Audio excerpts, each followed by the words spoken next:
it's got a sense of beauty to it, and it's got a sense of age and history. We have such a great series of homes and from the 1880s and the 1940s, and roads, and it's an incredible base of a city. But we have some problems.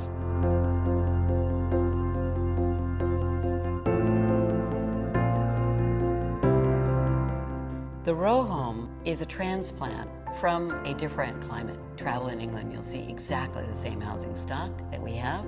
And England has a much more moderate climate than we do. By nature, they're not energy efficient.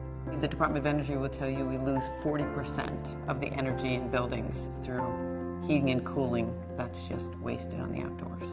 South Philadelphia typically has some very old housing stock. The majority of the houses were built in the 1920s, and at that particular time, nobody thought about energy conservation. The area of Kensington, Fishtown, and those areas have very large homes. Some of those gas bills could be $400 and $500 a month, and when you have a senior that's making $600 to $700 or $800 a month, they're making decisions whether to pay their bills or even to eat.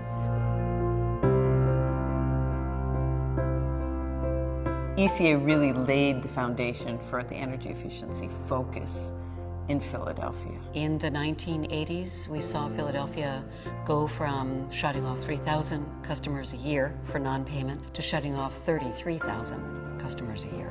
And that jump happened in 1 year.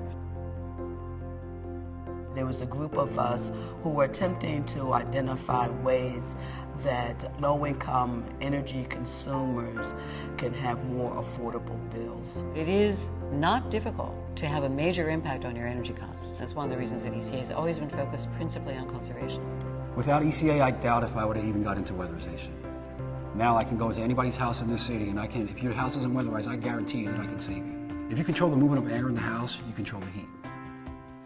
Anywhere where air can move from inside to outside and from outside to in, we look to cut off those pathways, and it's what we call air sealing the house. Turn your heat on, it goes up because the heat's lighter. If there's no insulation, it's going right out the top. Insulate the top, your air seal the bottom to stop cold air from coming in, and then you just have to work on the middle. I was paying almost $300 a month during the summertime to cool our home. And after we had the insulation and the white roof coating done, the utility bills went down to about half of that. What we always look to do is to give the person more comfort in their home and for them to save money in energy efficiency measures in the process. ECA was instrumental in identifying the need as it relates to energy.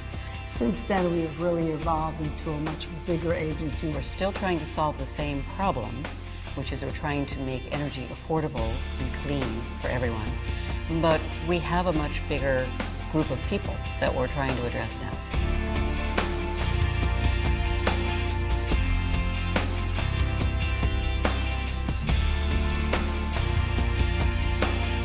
Our forefathers designed the city. It was okay to take your waste from the morning's potty and put it into the stream that was outside the back of your house. When you're talking about 1.5 million people, you need a whole new way to look at your infrastructure and how you manage and conserve water, wastewater, energy.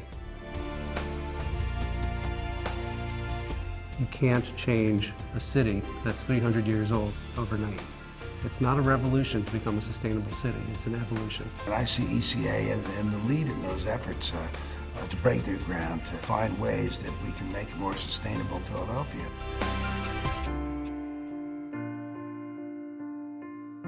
I see this branching out with Philadelphia as the model for the US and for the world. As a technologist, as a scientist, as someone from Philadelphia, I love that.